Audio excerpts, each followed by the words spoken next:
Bihar region all India bank officers federation ने शंका जाहिर की है कि सरकार फिर से बैंकों के मर्जर का प्रस्ताव लेकर आने वाली है। फेडरेशन के लोगों ने प्रेस कॉन्फ्रेंस करके कहा है, देखिए वीडियो। ये press conference all India bank officers confederation Bihar state की तरफ से बुलाई गई है।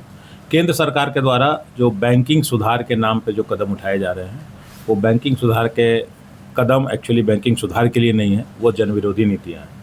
हम आप लोगों के मीडिया बंधुओं के माध्यम से जनता के बीच ये समाचार पहुंचाना चाह रहे हैं कि बैंकिंग सुधार के नाम पे जो जन विरोधी नीतियाँ हैं, जनता उसका विरोध करे और जनता सरकार को समझाए कि नहीं, ये जो सुधार के नाम, जो सुधार का जिसको आप नाम दे रहे हैं, ये सुधार नहीं है, बल्कि ये समाज के विरोध में काम है।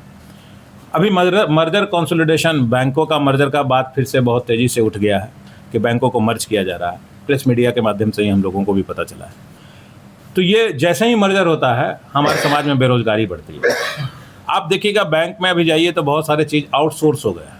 पहले जो परमानेंट एम्प्लॉय काम किया करते थे, आज के डेट में आउटसोर्स एम्प्लॉय क्या काम करते हैं। आप एक बार चीज़ों को आउटसोर्स करते हैं तो वहाँ आरक्षण नीतियों का पालन नहीं होता है, तो आप समाज में बेरोजगारी बढ़ा रहे हैं, आप आरक्षण को समाप्त करने की घोषणा कर रहे हैं। बैंकों को बैकडोर प्राइवेटाइजेशन चल रहा है। आज के डेट में बैंक के बोर्ड में प्राइवेट बैंक से, सरकारी बैंक के बोर्ड में प्राइवेट बैंक से भी लोग जा सकते हैं। सरकार ने अभी जस्ट निर्देश जारी किया है, जिससे क्या होगा कि इनडायरेक्टली हमारा सरकारी क्षेत्र का बैंक जो है, सार्वजनिक क्षेत्र के जो बैंक है, वो प्राइवेट घरानों में चले जाएंगे, प्राइवेट हाथों में चले जाएंगे। अभी सरकार एक नियम लाई पिछले साल की, जो वरिष्ठ अधिकारी है, वरिष्ठ प्रबंधन है, जो सीनियर टॉप एग्जीक्यूटिव्स है, उनको एक मोटा रकम पीएलआई के रूप में दिया जाएगा। जबकि काम कौन कर रहा है? जो आपका नीचे क्लर्क है, स्केल 1, स्केल 2, स्केल 3 ऑफिसर्स है, ब्रांचेस में वो दिन रात फाइट कर रहा है, लोगों को समाज में सेवा दे रहा है, अपनी रोजी रोटी जुगाड़ कर रहा है। उसको आप नहीं देंगे कुछ। आप जो लोग कॉर्पोरेट सेंटर, जो हेड ऑफिसेस में बैठे हुए हैं, जो सरकार के इशारे पे बैंकों को नचा रहे हैं, वैसे लोगों को आप बहुत ज़्यादा रिम्यूनरेशन दीजिएगा। 70%, 80% बोनस के रूप में दिया जाएगा। हम लोग इस सब चीज़ का विरोध करें।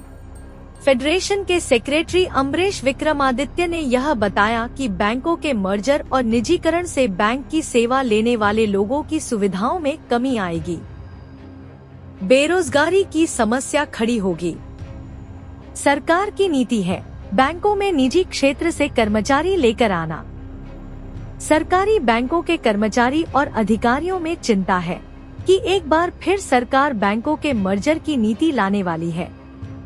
सरकार के जन विरोधी फैसले का फेडरेशन विरोध करेगा। बैंक ऑफिसर फेडरेशन सरकार के खिलाफ आंदोलन और हड़ताल की तैयारी कर रहा है।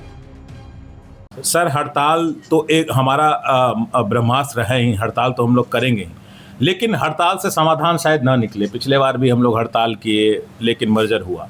इसीलिए ये चूंकि जनता से जुड़ा हुआ मुद्दा है, आपके माध्यम से जनता से अपील है कि सरकार को जवाब जनता दे। बेरोजगारी जनता का मुद्दा है। हमारे यहाँ तो क्या है, जब मर्जर होगा तो कुछ कंडीशंस, टर्म्स एंड कंडीशंस हमारे शर्तों के अनुरूप बैंकों में रख दिए जाएंगे। लेकिन आप सोचिए कि अगर आज के डेट में बैंक में, अगर बिहार में अगर 5000 ब्रांचेज है सरकारी क्षेत्र का, मर्जर जैसे ही होगा वो घट के 3000 हो जाएगा। जब 3000 हो जाएगा, कस्टमर बेस तो वही रहेगा, तो कस्टमर सर्विस बुरा हो जाएगा। प्राइवेट हो जाएगा बैंक, तो आज जो स्टूडेंट लोन ले सकता है, जो बच्चा इंजीनियरिंग मेडिकल कर रहा है, बैंक से सहायता लेके, प्राइवेट बैंक्स नहीं देते हैं, देते हैं तो बहुत कॉस्टली देते हैं।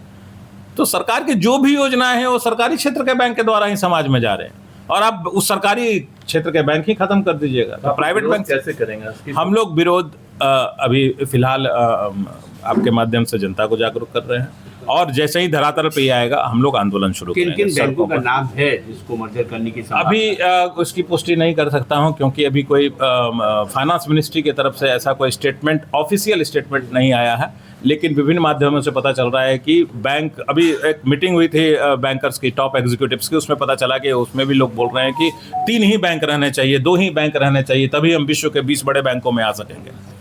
लेकिन उसके पीछे कितनी कठिनाइयां हैं, और उससे जो हम होड़ में लगे हुए हैं, हम विश्व की नंबर 1 अर्थव्यवस्था बन जाए, बैंक विश्व का 20 बैंक में आ जाए, उससे जनता को क्या फायदा होने जा रहा है वो बताइए ना। जनता को, अगर नंबर टॉप का ही बैंक हो जाएगा इंडिया का कोई बैंक, लेकिन जनता का काम नहीं होगा तो क्या फायदा है? तो सिर्फ पब्लिसिटी और मीडिया पब्लिसिटी के लिए अगर कोई कदम उठाया जा रहा है कि विश्व के पटल पे मेरा एक नाम हो जाए, मूल रूप में जनता को क्या मिल रहा है? जो जनता सरकार को चुन के भेजती है, उस जनता को क्या मिल रहा है? क्या रोजगार मिल रहा है नवयुवकों को आज के डेट में? क्या आरक्षण नीति का पालन हो रहा है आज के डेट में देश में?